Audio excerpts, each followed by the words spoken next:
Hey everybody, it is Tuesday night and we're going to take a trip around the world. I've been promising this for several days now, and tonight's the night we're finally going to do it.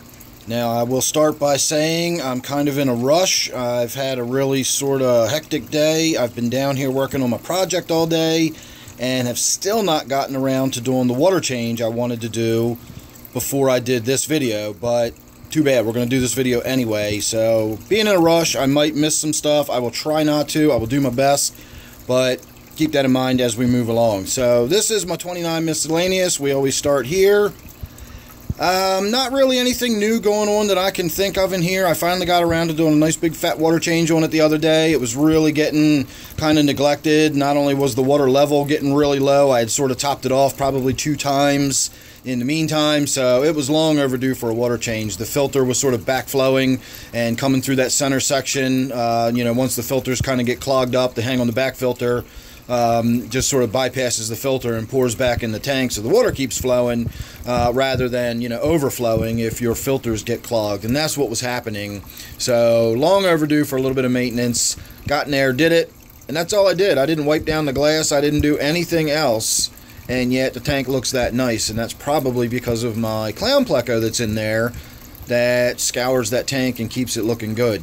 So other than that, nothing really going on that I can think of. So we will move on to my Bahrami tank. This is a 55-gallon tank, and I can't really stand directly in front of it because of all the discombobulation I got going on down here, but I will try to give you as much of a full look of it as we can. So right now we're in the middle of doing some tank maintenance on it. I've got a excessive amount of growth in the back. You can see the glass on the back wall that's all sort of half scraped and scoured on. That was much worse a few days ago, and if you actually looked over here on my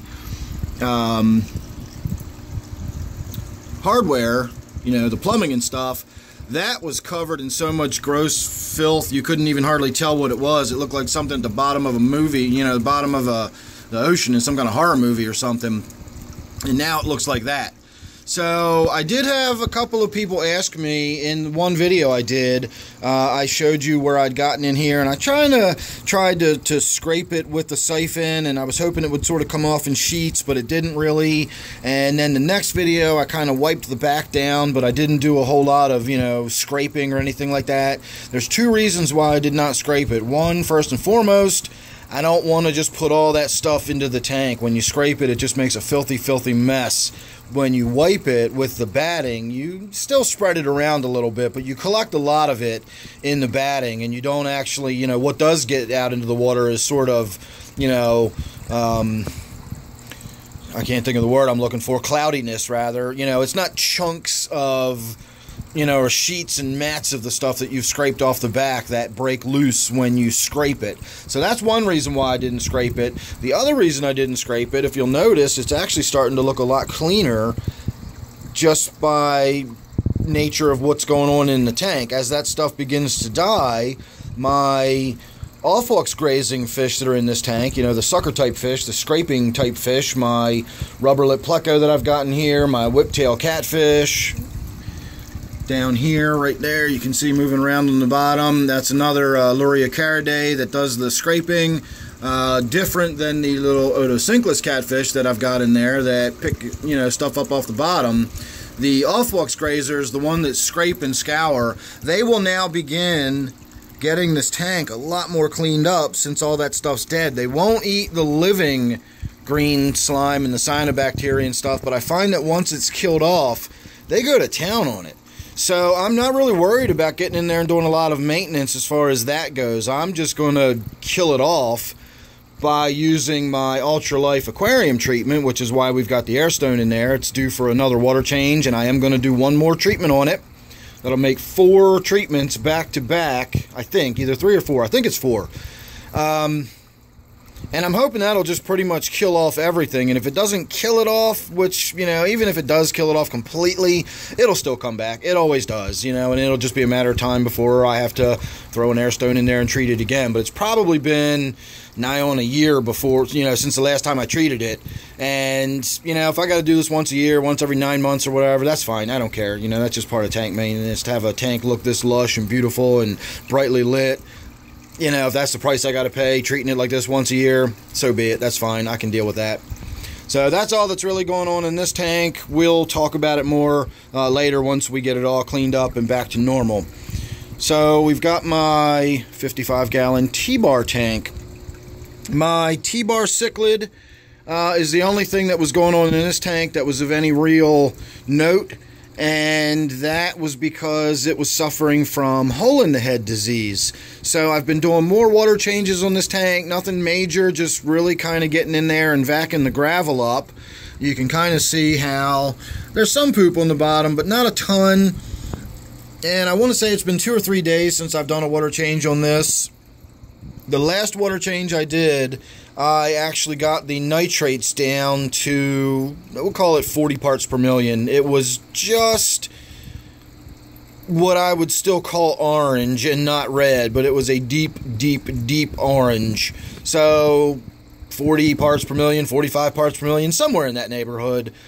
That I don't know the last time I've seen one of my tanks that didn't have a red vial when I tested for nitrates. So apparently I've been getting on top of the water changes more frequently if we've got the level down to that. Now, of course, it's been a few days, and with the bioload in this tank, it's probably back up into the red again. But the fact that I got it down into the orange, you know, from a water change lets me know I'm close. I'm getting down to a more you know, reasonable level of nitrates. I like to think of, you know, 60 to 80 being the uppermost limits. You know, you get up above 100 or whatever, and then you're starting to talking about, you know, really unreasonable nitrates. For as much as I talk about nitrates not being that big of a deal, I always, you know, make it very clear that I'm not talking about ridiculously high nitrates. I'm simply talking about not panicking if they get up over 40 or whatever. So whether the nitrates had anything to do with it or not, there he is. I'm looking all over the place for him. Whether the nitrates had anything to do with it or not, I don't know. Whether the fish poop coming out of the tank had anything to do with it or not, I don't know. But he's looking a lot better. His color's still washed out. But we are, you know, almost it looks like we're getting a little bit of purple back into the pectoral fins. And the little holes and, you know, the lesions on his forehead are gone. And it looks back to normal. You know, I was expecting to see some scarring or something, and I don't see any of that. So I'm quite happy with that. Not really thinking of anything else off the top of my head to talk about going on in this tank. So we will move on. My pleco in here that is right there. I know it's kind of hard to see what you're looking at, but that is its mouth. It's your open mouth is facing us. That gives you a little better look at what you're looking at. So it's hanging out back there in the Anubias. That's one of the reasons that Anubias is so scoured clean. That pleco, along with the snails and the I do have a rubber lip pleco in this tank too. It's seldom seen and it's very small by comparison, but I do have a rubber lip pleco in there. So you know, the Chinese algae, I'm sorry, the Siamese algae eaters, got a lot of algae eating going on in this tank, a lot of bioload scraping going on, so that's why this tank looks good without really having to worry too much about it. My black ghost knifefish tank, this is a 40 breeder, heavily planted, and I really need to get in here and get some work done too. I need to do a little bit of a haircut. It's getting a little bit overgrown. I still have not put the second light fixture. If you can see this one, it's still lying sideways across the other one because the light fixture burned out. I don't even know how many months ago, sometime like in the beginning of the summer. And I've got another fixture in the other room. All I've got to do is just go get it. And it's just, I don't know why I don't think about it, but I just never think about it. And at this point, I'm almost afraid that I've gotten the lighting, the plants so adapted to the lower lighting that if I put a second light on here and completely shift it around, I might overdo it. I might sort of stun the plants. But I got some fish that are going to be coming into this tank pretty soon. We may look at them today. They're in my quarantine tank right now. Don't know if I want to give away that secret or not, but we'll see. Depends on how I feel by the time we get around there. I got several tanks to go before we get there. So nothing else going on. Do have this little neon rainbow fish still in there doing well. I put that in there by itself. I do need to get that school built up. I would love to see a school of those in here. That is such an amazing little rainbow fish. I love it. So we'll see how that goes. Can't really think of anything else to talk about in this tank either. My black ghost knifefish is still okay. I've seen some wiggling movement in there, you know, from time to time. It is taken to living in this cave down here now rather than this one where it used to live. So it is still in there and it is still alive, but I've got plans possibly for that. We'll see. I don't know. Again, we'll talk about that later. I feel like I got some changes coming up here in the fish room, and that black ghost knifefish might be one of them. This is my 125-gallon native tank, and that's a good look at the pleco that's in this tank. This is the same species that's in my 55, the one we were just looking at its mouth in the Anubias. Well, that's a look at what the whole fish looks like. I just shot a video a couple days ago highlighting this fish. Well, it was this species. It was the one in the other tank, but it was basically the same fish. This one actually looks a little better, I think. You can see how it's got some of the sort of light gray versus the darker areas. It almost looks like a mottled sort of pattern, and I'm not talking about the spots. I'm talking about sort of those gray-looking blotches. The other one is much, much blotchier. I thought it was something wrong with it at first, but I've looked at a ton of pictures of different fish that are either the same or similar, the sailfin plecos, and a lot of them look like that. It just seems to be, you know, individual fish have individual markings, and that some of the fish have those sort of blotchy markings. So I'm not too concerned about it. But again, these fish are getting a little big. Might have to start thinking about doing something with them. I don't know.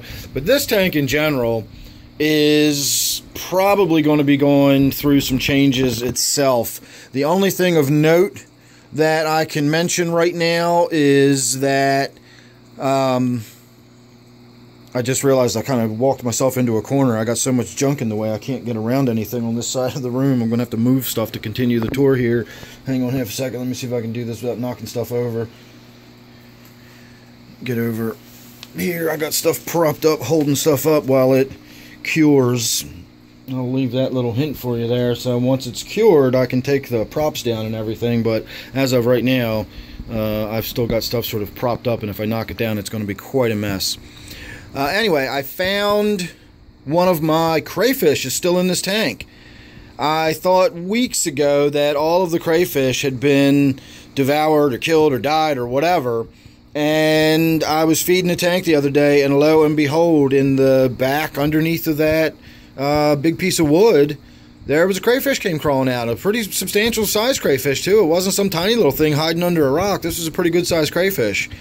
So I'm happy about that. I have caught a few crayfish, and I caught a few of those little sculpin type fish. I think they're mottled sculpins, but I don't know 100% for sure. There's a few different species that they could be. I think about them as mottled sculpins, but again, it's one of those, you know, like my other fish, it's academic. I'm not breeding them. It's not for educational purpose. It's just a cool fish I've got in my tank. If it's a mottled sculpin, it's a mottled sculpin. If it's not, it's not. You know, the crayfish I've caught recently and those little fish, those mottled sculpins, are somewhere else for the time being. I know I keep teasing you all with that, but that's just how it's going to have to be for the time being. I don't want to give away too many secrets, but we are going to be seeing them soon, I hope. And part of what I've been doing all day down here frantically trying to get this done is I'm working on my new project. So again, I don't want to keep talking about it. Sooner or later I'm going to say more than I want to. And at any rate, we got the One crayfish is still alive here in the native tank, and that's really about all I can think of to talk about with this tank, other than, you know, dropping the hints that we might be making some changes here on this tank. I don't know what those changes exactly are going to be just yet, so when that time comes and when I'm thinking more seriously about that, we'll do a video, you know, right there, and we'll throw some ideas around and start talking about, you know, what's going on with this. So, moving on. Got stuck on that one there. Snail tank, not going to worry about that. It's a snail tank. It's got some snails in it. My Gudgeon tank got a big water change and haircut not long ago. I don't know if I've done another around the world update since I've done this, but you can see I removed a huge amount of the Java fern that was over here. Some of the temple plant that was growing in the back got cut down and removed. So there is still temple plant in there. That stuff in the middle right there is actually temple plant. It's almost dwarfing because of the way I've been cutting it back, which is kind of what I was hoping it would do. You see that one stalk? It's a big stalk, but look at the tiny little leaves I've got growing out of the top of it now. So by cutting the top of it off like that, I'm sort of forcing it to branch out lower and lower, and it's going to sort of, I'm hoping it will sort of dwarf it, and I'll get those smaller leaves, and I won't have this giant temple plant growing up and out of this tank. It's taken me a long time to get it down like that, but I'm finally starting to see small leaves and stuff coming off of that, so yay. I don't even remember what that plant is right there, but it's been hanging on forever in this tank. I don't know how it's still in there. I'm talking about the one with those little sort of pale green round leaves, that spindly little thing. And then, of course, that's a big nasty old mass of Java fern right there that's still stuck in the tank. I ripped a huge chunk out of this side as well, which is why you can see that as clearly as you can see it. So we've still got my rubber lip pleco in here. We've still got my little South American bumblebee catfish in here. You can quite often see it. Well, there's the pleco right there. You can see its profile. It's hanging on the bottom side of that angled rock. I know you're not seeing a lot of it, but that's the profile. And then if you look there, you can see all that sand's kicked out. That little bumblebee cat has dug himself back into there, and he's got his own little cave now, so he's living in there. And then, of course, my Gudgeon is right here. So that's about all that's going on in this tank. Nothing else that I can think of. So we will move on because we're already getting quite lengthy into this one. This is my 125 gallon sort of African theme tank. I just call it my 125. Let me get back over here so we can see kind of the whole tank. Now this is the next tank that's going to get... Boy, I just clunked my head on my overhanging LED. I got it turned off right now so we don't get any glare. And it's not above my head height apparently. This is going to be the next tank I get in there and do some serious ultra life blue-green slime stain remover, because look how green all that stuff is. All the stuff growing on the front glass. If we come up closely, we can see all that bright green slime. You can see it's all growing all over my fern. It's covering all of that. And I just got in there not too long ago and physically removed a lot of that. So part of the problem is doing a big water change and removing a lot of the tannins and removing a lot of the floating water sprite allowed a lot more light to get in. And of course, as soon as the light increases, you increase any kind of, you know, algal growth or cyanobacteria or anything else that's in there. So that's all that's really going on in this tank, is that I've got to sort of think about getting this, you know, worked on once I'm done with my Bahrami tank treatment. And I will also say that out of my 4 little Australian rainbow fish, I had the 3 small females and 1 male. Well, I've now got 3 small females because the male apparently bunked himself. I found him dead on the bottom the other day, and I'm guessing it was because, as rainbow fish are wont to do, he probably jumped a little more vigorously than he should have, and that was that. He bashed into the glass or something. I don't know what else. You know, just you come in the morning and you find a dead rainbow fish in your tank. It's a pretty good chance it, you know, it's possibly even when I turned the light on in the morning, it got startled and jumped and you know, bashed its head into something. It happens. So it could have been something else. Excuse me, I don't know. But it was fine, and then it was in there dead one morning, so I'm guessing that that's what happened to it. Again, with the rainbow fish, it's not that uncommon. I actually just lost one of these larger Marcy rainbow fish not long ago, and I came to the same conclusion. It was perfectly healthy. It was just dead on the bottom, you know, so I'm assuming it had bonked itself.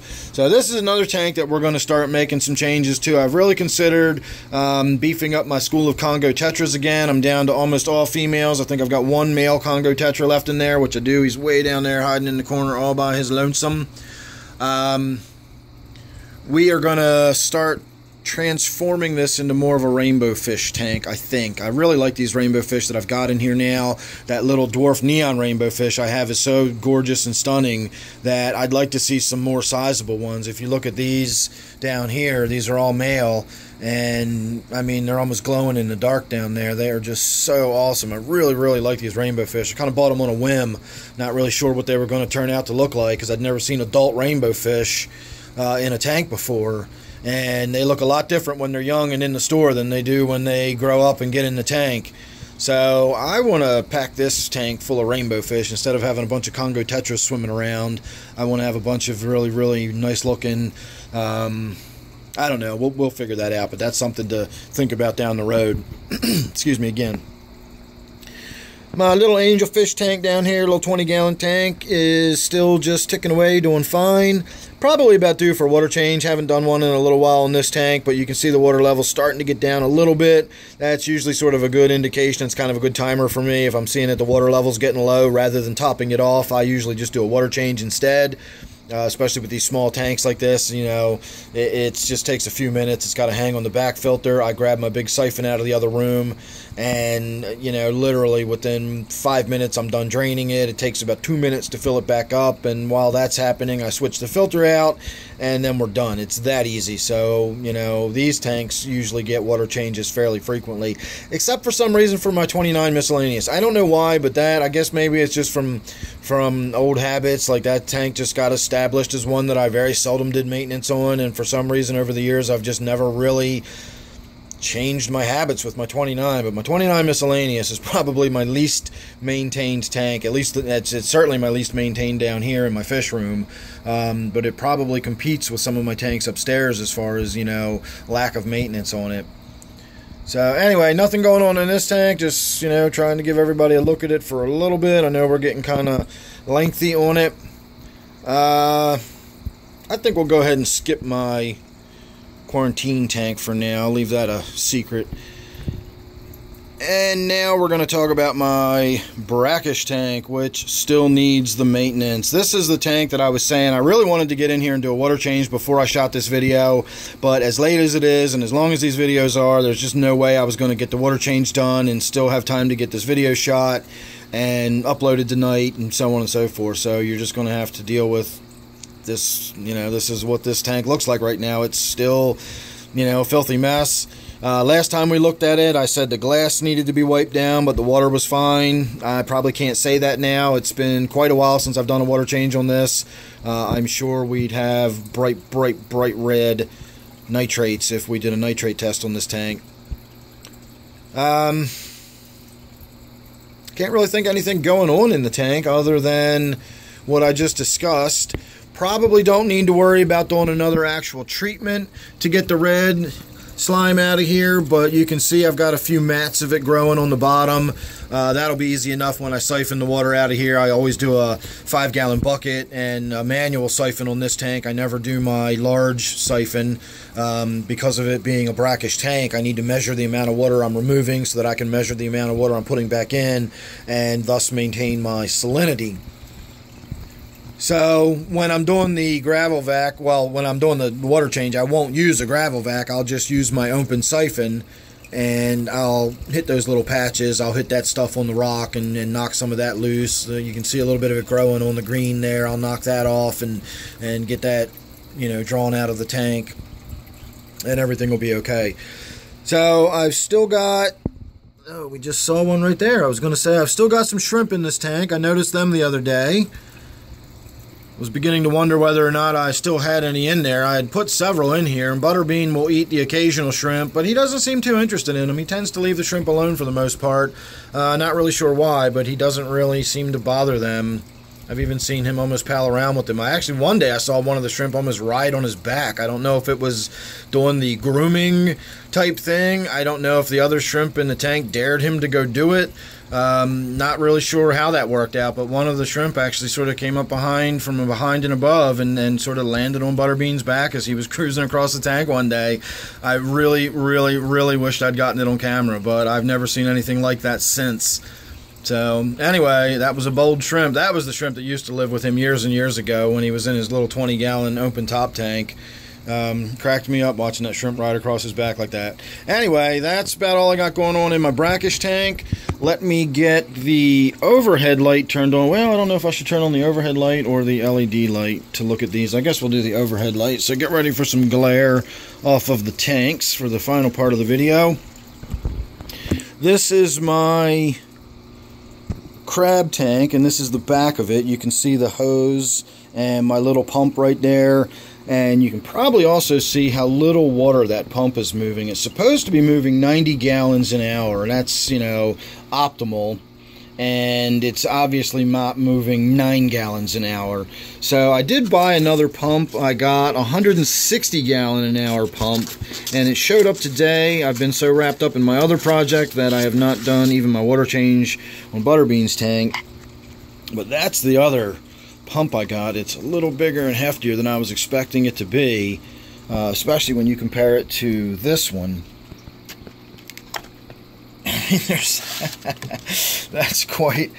That is quite a difference between pumps. So we'll see what happens with this one. The waterfall I keep talking about building is a result of wanting to buy a pump to do, you know, something similar to this, but obviously much more aggressive than this. And so I went with a 400 gallon per hour pump, and that was way too much. In fact, it was so much that I thought, man, that's enough to make a waterfall out of it. Hence my waterfall idea. So this is supposed to be for this. So this tank might be getting revamped again just for the fact that I've now got this much, much larger pump, and I'm going to have to figure out a way to hide the pump down here. It's going to move a lot more water, so the sand might get moved around. I don't know. We're going to wait until we get this tank back into some sort of more permanent, or at least semi-permanent position, because obviously where it's sitting right now is not where it's supposed to be, and is not where it's going to be on any kind of long-term basis. So last and least maybe is the tank that used to house my crab. It's still just full of guppies. There's a million guppies in there, and that's all that's in this tank. They just breed and go unregulated. I do water change every now and again. I honestly do a water change on this tank more often than I do a water change on my 29 miscellaneous, if you'll believe it or not. So there you are, everybody. We're all the way back around the world. We're not going to talk about what's in the middle of the room right now. That'll be coming up soon. Again, I finally made some actual genuine real progress that we can talk about on the next video, but that's going to have to wait, because again, I want to wait until we're up and running before I show it to anybody, unless of course you're a Patreon patron. Then you already know and have seen what I've got going on, and you're being kept abreast as I go along. For all my YouTube viewers here, it won't be long. I will have that up and running, and we will have video of that very soon. So make sure you're subscribed and you won't miss that or anything else I got coming up. Thanks for watching this one. Sorry it was so long, but you know how these round the worlds are. They're usually pretty long. So thanks again, and I'll see you on the next one.